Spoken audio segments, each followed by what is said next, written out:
En 1884, Wigelt T. Hodner inventa l'arithmomètre qui porte son nom, l'arithmomètre d'Hodner.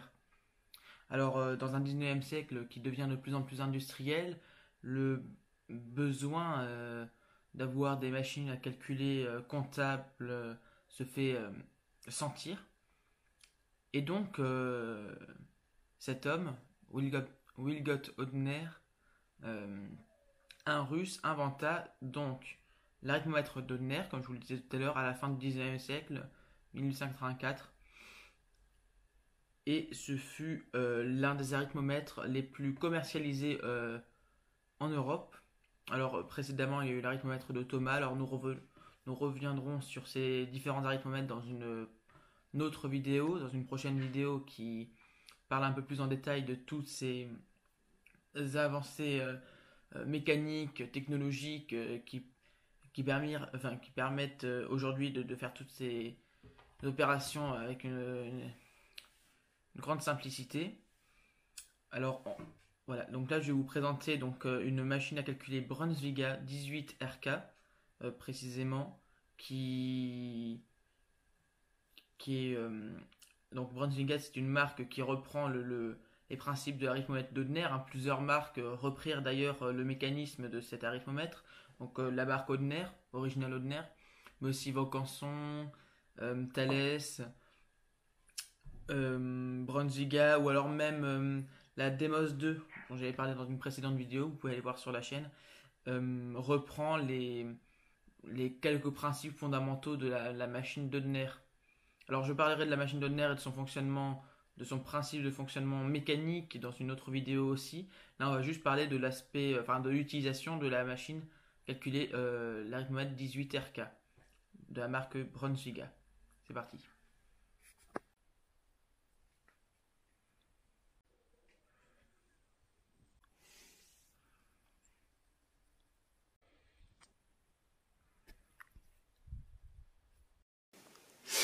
Voici donc la Brunsviga 18RK. Donc comme on peut le voir ici, Brunsviga, elle date du début des années 50, fin des années 40.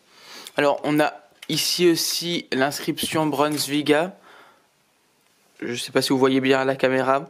Alors Brunsviga, Maschinenwerk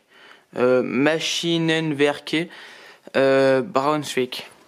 Excusez-moi pour l'accent allemand, c'est pas mon fort.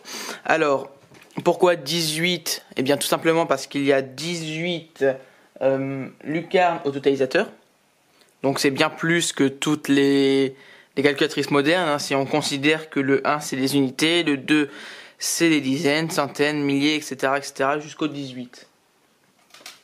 Alors, ici nous avons les indicateurs de pause. Donc un indicateur de pause de nombre. Si je veux choisir le nombre 535, je l'ai ici indiqué. Donc voilà, ça c'est facultatif, hein, parce qu'on peut déjà l'avoir ici au niveau des petits leviers. Sur certaines machines, cet indicateur n'existe pas. Bon, là c'est une machine un peu robuste et sophistiquée, hein, elle pèse 8 kg.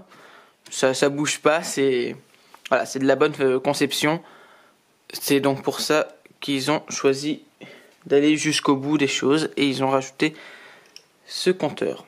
Alors la machine est composée de multiples leviers et manivelles. Nous avons une manivelle principale ici qui actionne, mais qui en fait c'est un peu le cœur du mécanisme, hein, qui actionne le cylindre. C'est d'ailleurs le surnom apporté à ces machines, hein, c'est les machines à cylindre. C'est la famille des machines à cylindre dans les arithmomètres d'Hodner. L'arithmomètre d'Hodner en fait est composé d'un cylindre principal qui actionne toutes les parties de la machine. Donc c'est ce cylindre qui peut être actionné par le biais de cette manivelle. Alors nous avons trois autres leviers ici. Ce levier-ci permet de remettre à zéro ce compteur-là. Celui-ci permet de remettre à zéro celui-ci. Et enfin ce levier permet de remettre à zéro le totalisateur. Alors là nous avons, j'ai oublié de préciser tout à l'heure, nous avons le multiplicateur qui compte le nombre de tours de manivelle effectués. Petite précision, ce petit levier, là il est positionné sur le point, sur un point. Donc ça veut dire que ce levier-là va uniquement effacer ce compteur-ci. s'il est actionné sur les 2 points, ce levier va remettre à 0 ce compteur et aussi ce compteur. Vous voyez, les petites fenêtres rouges s'actionnent en même temps. Voilà, donc dans cette position-ci, j'ai donc... Oula, ça s'abîme, je ne l'avais pas remarqué. Ouais, il va falloir réparer ça. Nous avons donc dans cette position-ci les 2 compteurs qui sont effacés, qui sont remis à 0 grâce à ce levier, et ce levier qui efface celui-là. Donc nous avons un raccourci plus rapide avec ce levier qui permet d'actionner les 2 leviers en même temps. Et nous remettons donc à 0 tous les totalisateurs, enfin tous les compteurs, excusez-moi. C'est très pratique, ça va plus vite, et c'est pour gagner du temps. Alors un peu plus bas, nous avons ici le chariot qui... Voilà, donc un chariot qui peut être actionné par le biais donc de ce petit bouton poussoir. Donc on peut le déplacer d'un cran à la fois jusqu'à 8 crans. On peut le déplacer en tout de 8 crans. Voilà, donc on fait ça manuellement, mais après si on veut aller plus vite, on pousse le bouton et on peut le déplacer sans avoir à faire cran par cran. Nous avons aussi un raccourci qui peut être très pratique au niveau de la manivelle. Il me suffit après d'actionner avec le pouce ce levier et le chariot bouge par la suite. Ça se déplace par la suite, et au contraire, avec l'annulaire, on peut actionner l'arrière de ce levier et là ça vient effectuer l'action inverse. Le chariot recule. Voilà pour la description de la machine. Donc maintenant on peut passer aux opérations. Alors cette machine peut faire effectivement les 4 opérations. Elle fait donc multiplication, division, multiplication et soustraction. Pour faire une addition, c'est très simple, c'est exactement le même fonctionnement que la Demos 2. On va faire 832. Je prends 832, je fais un tour de manivelle dans le sens des aiguilles d'une montre pour l'inscrire dans le totalisateur. J'additionne à 832, je veux additionner 524, je choisis donc 524 et je viens faire un autre tour de manivelle, toujours dans le même sens des aiguilles d'une montre. Hop, et j'ai le résultat qui s'affiche ici, 1356. Alors, je précise d'ailleurs, vous entendrez que dès qu'on fait un tour de manivelle, on entend un léger son qui émane de ces mécanismes qui s'entrechoquent, enfin, de ces rouages qui se rencontrent. Voilà, donc là vous avez sûrement entendu ces rouages du coup qui se mettent en œuvre. Ces rouages, on ne les entend absolument pas sur la Demos 2. Je ne sais pas si vous avez remarqué, mais c'est un système mécanique qui est très très silencieux. Ça reprend un principe différent au niveau du mécanisme des retenues. Voilà, on verra ça dans une autre vidéo où nous ouvrirons le capot de ces machines. Parce qu'on peut enlever évidemment avec les multiples vis qui le composent, et on pourra aller voir l'intérieur du mécanisme, un peu voir comment ça fonctionne. Ce sera dans d'autres vidéos. Alors, voilà, je vais remettre à 0.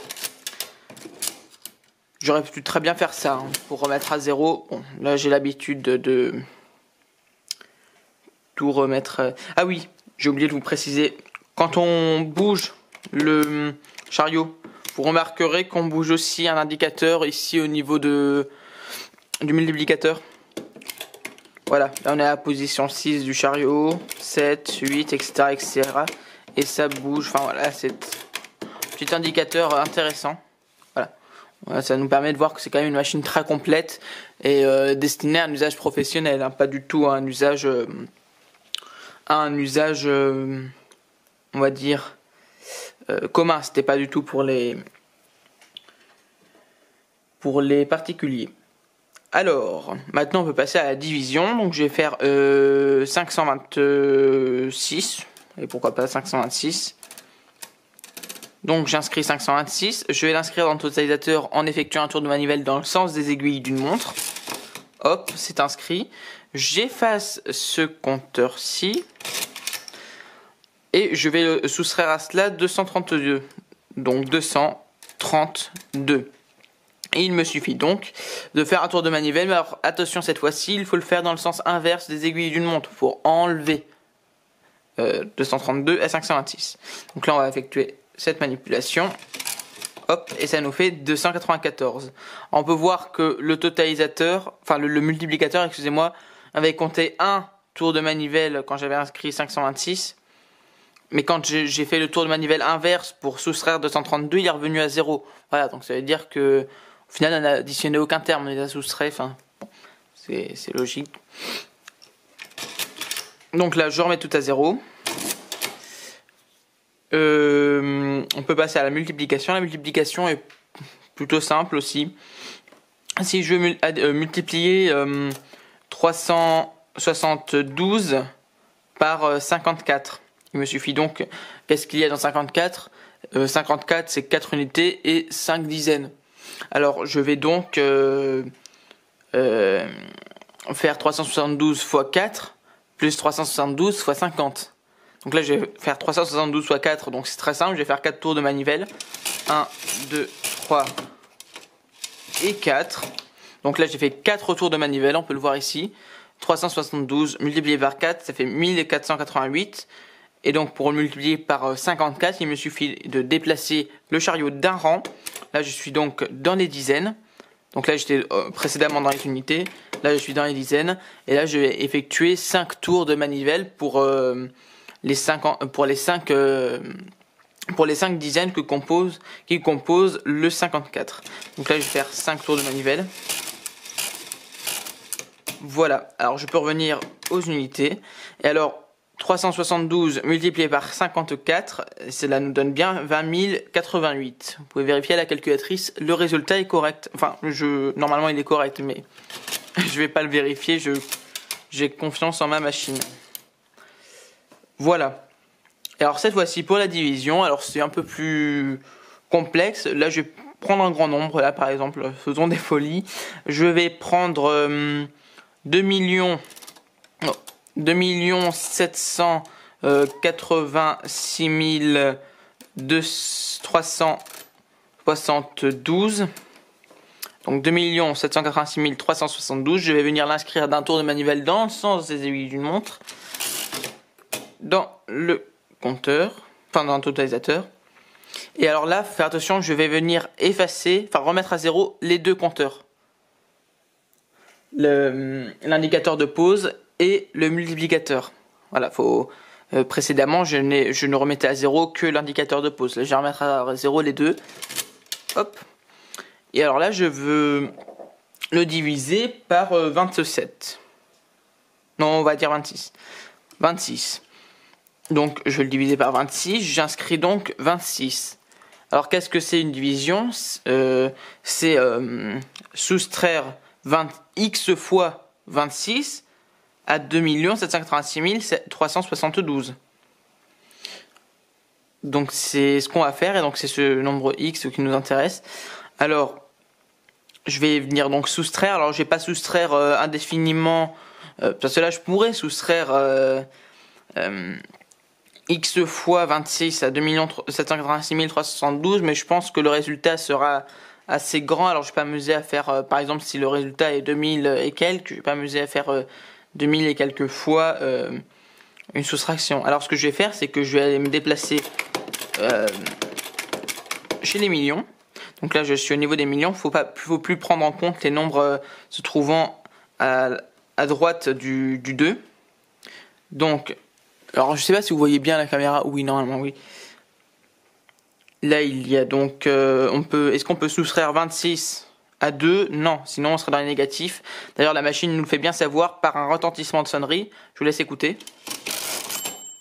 Voilà, il y a une sonnerie qui est apparue et plein de 9 sont apparus aussi. Là on se rend compte qu'on a fait une erreur. Donc pour réparer cette erreur, il nous suffit de refaire un tour de manivelle dans le sens... Voilà, on fait un tour de manivelle dans l'autre sens. Voilà. Remarquons aussi que dès la première soustraction, nous avons effectué, la machine s'est automatiquement mise en rouge. Là, les nombres du totalisateur sont rouges maintenant. Du multiplicateur, excusez-moi. Voilà, il y a deux rangées de compteurs. Et donc il y a par-dessus un petit voile qui se déplace pour soit des chiffres blancs sur noir, soit des chiffres rouges sur noir. Bon, là ça veut nous dire qu'on est en division. La machine l'a bien compris. Donc là on peut pas diviser 26 à 7. Ce qu'on va faire c'est qu'on va se décaler d'un cran. Là on a 27. Est-ce qu'on peut soustraire 26 à 27? Oui on peut. Donc je vais faire un tour dans le sens inverse des aiguilles d'une montre. Reste 1. Donc là, la machine m'indique que j'ai fait un tour de manivelle, donc une soustraction. Donc là, il me reste 1. Est-ce que je peux soustraire 26 à 1? Non, je ne peux pas, alors je me déplace d'un cran. J'ai 18, je peux toujours pas soustraire 26 à 18. Je me déplace d'un cran. J'ai 186, je peux soustraire plusieurs fois 26, alors je soustrais. Hop, une fois, deux fois, trois fois. Hop, 30. Et il ne reste plus que 4. Je ne peux plus soustraire 26 à 4. Donc je me déplace d'un cran. Là j'ai 43, oui je peux soustraire. Là j'ai 17, je ne peux plus. 177, je peux.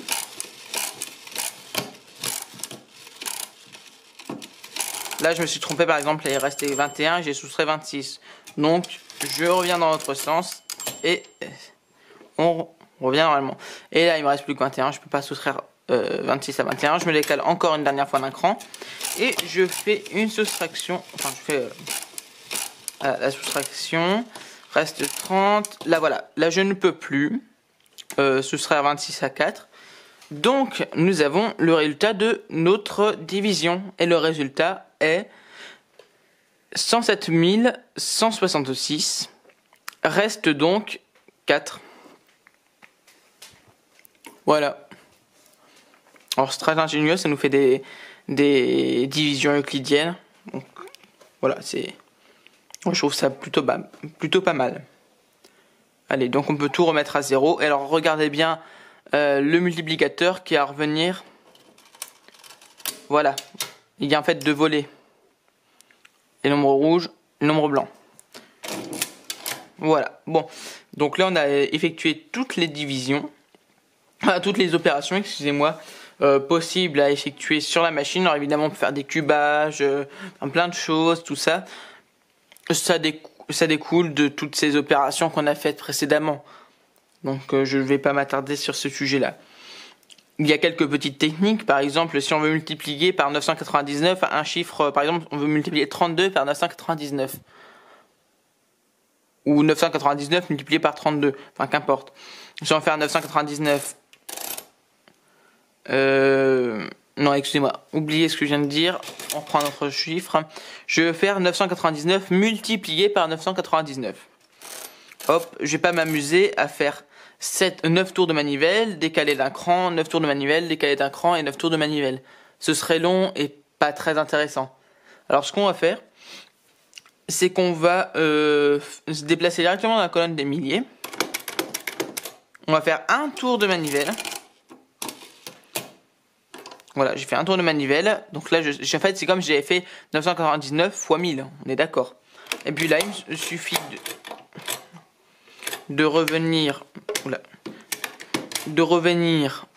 sur les unités et de faire moins un tour.